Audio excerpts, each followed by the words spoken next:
زندگی کے 5 سنہری اصول۔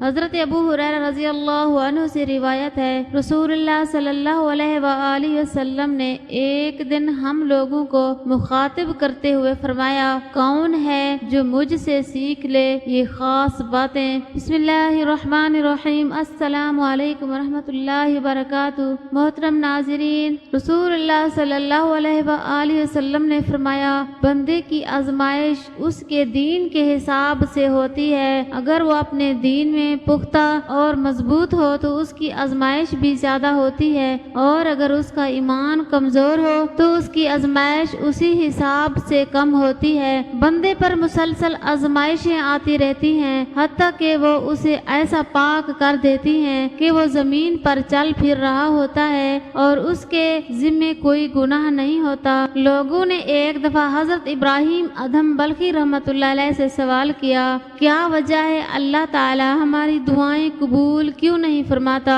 تم خدا کو جانتے ہو مگر اس کی اطاعت نہیں کرتے، رسول اللہ صلی اللہ علیہ وآلہ وسلم کو پہچانتے ہو مگر ان کی پیروی نہیں کرتے، قرآن کریم پڑھتے ہو مگر اس پر عمل نہیں کرتے، اللہ تعالیٰ کی نعمت کھاتے ہو مگر شکر ادا نہیں کرتے، جانتے ہو جنت اطاعت کرنے والوں کے لیے ہے مگر اس کی طلب نہیں کرتے، جانتے ہو دوزخ گنہگاروں کے لیے ہے مگر اس سے نہیں ڈرتے، شیطان کو دشمن جانتے ہو مگر اس سے دوستی کرتے ہو اور دور نہیں بھاگتے، خویش و اقارب کو اپنے ہاتھوں سے دفن کرتے ہو مگر عبرت نہیں پکڑتے، موت کو برحق جانتے ہو مگر عاقبت کا کوئی سامان نہیں کرتے، دوسروں کی عیب جوئی کرتے ہو مگر اپنی برائیوں کو ترک نہیں کرتے، ایسے شخص کی دعائیں کیسے قبول ہوں؟ حضور صلی اللہ علیہ وآلہ وسلم کا معجزہ۔ حضرت ام سلمہ رضی اللہ عنہما فرماتی ہیں، جس دن آپ صلی اللہ علیہ وآلہ وسلم نے اس دنیا سے پردہ فرمایا،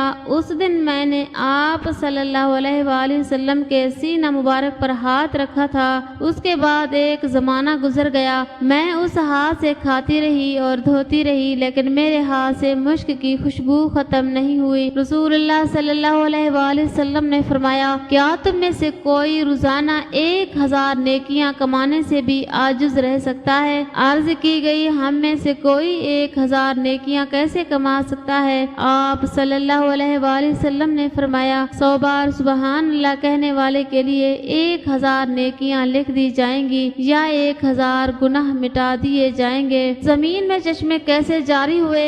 ایک روایت میں ہے، جب اللہ پاک نے حضرت آدم علیہ السلام کو پیدا فرمانے کا ارادہ کیا تو زمین سے فرمایا، میں تجھ سے ایک مخلوق پیدا فرمانے لگا ہوں، تو جس نے میری فرما بداری کی اسے میں جنت میں داخل کروں گا اور جس نے میری نافرمانی کی اسے میں جہنم میں ڈال دوں گا۔ تو زمین نے عرض کیا، اے میرے رب، کیا تم مجھ سے ایسی مخلوق کو پیدا فرمائے گا جو جہنم میں جائے گی؟ تو اللہ پاک نے ارشاد فرمایا، ہاں۔ اس پر زمین اس قدر روئی کہ چشمے جاری ہو گئے اور یہ قیامت تک جاری رہیں گے۔ حضرت عمر بن خطاب رضی اللہ عنہ کی 6 نصیحتیں۔ جو آدمی زیادہ ہنستا ہے اس کا روب کم ہو جاتا ہے، جو مذاق زیادہ کرتا ہے لوگ اس کو ہلکا اور بے حیثیت سمجھتے ہیں، جو باتیں زیادہ کرتا ہے اس کی لغزشیں زیادہ ہو جاتی ہیں، جس کی لغزشیں زیادہ ہو جاتی ہیں اس کی حیا کم ہو جاتی ہے، جس کی حیا کم ہو جاتی ہے اس کی پرہیزگاری کم ہو جاتی ہے، جس کی پرہیزگاری کم ہو جاتی ہے اس کا دل مردہ ہو جاتا ہے۔ ایک دفعہ حضرت عمر رضی اللہ تعالی عنہ کا بیٹا روزگار کی تلاش میں عراق گیا، 1 سال بعد واپس آیا تو مال سے لدے ہوئے اونٹوں کے ساتھ آیا۔ حضرت عمر رضی اللہ عنہ نے پوچھا، بیٹے اتنا مال کہاں سے ملا؟ بیٹے نے جواب دیا، تجارت کی۔ حضرت عمر رضی اللہ عنہ نے پوچھا کہ تجارت کے لیے پیسہ کہاں سے آیا؟ بیٹے نے جواب دیا، چچا نے قرض دیا جو لوٹا چکا ہوں۔ چچا سے مراد کوفہ کا گورنر تھا۔ حضرت عمر رضی اللہ عنہ نے فوراً گورنر کو مدینہ طلب کیا جو صحابی رسول صلی اللہ علیہ وآلہ وسلم بھی تھے۔ ان سے حضرت عمر رضی اللہ عنہ نے پوچھا، پوچھا کیا وہاں بیت المال میں اتنی دولت آ گئی ہے کہ ہر شہری کو قرضہ دے سکتے ہو؟ گورنر نے جواب دیا کہ نہیں، ایسا تو نہیں ہے۔ حضرت عمر رضی اللہ عنہ نے پوچھا پھر تم نے میرے بیٹے کو قرض کیوں دیا؟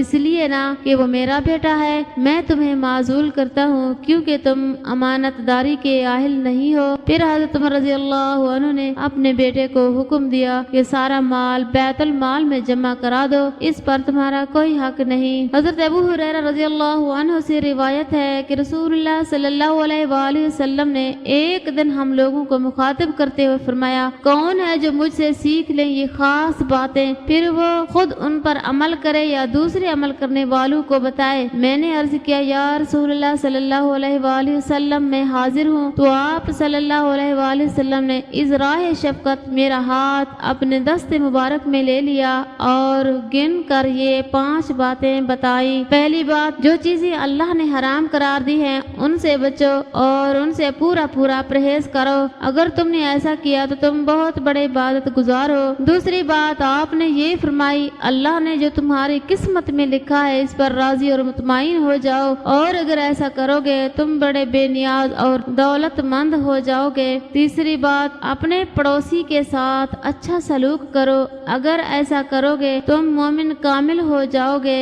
چوتھی بات، جو تم اپنے لیے چاہتے ہو اور پسند کرتے ہو وہی دوسرے لوگوں کے لیے بھی چاہو اور پسند کرو، اور اگر تم ایسا کرو گے تم حقیقی مسلم اور پورے مسلمان ہو جاؤ گے۔ پانچویں بات، زیادہ مت ہنسا کرو کیونکہ زیادہ ہنسنا دل کو مردہ کر دیتا ہے۔ اللہ پاک ہم سب کو نیک عمل کرنے کی توفیق عطا فرمائے، حضور صلی اللہ علیہ وآلہ وسلم کی سنت پر عمل کرنے کی توفیق عطا فرمائے، آمین۔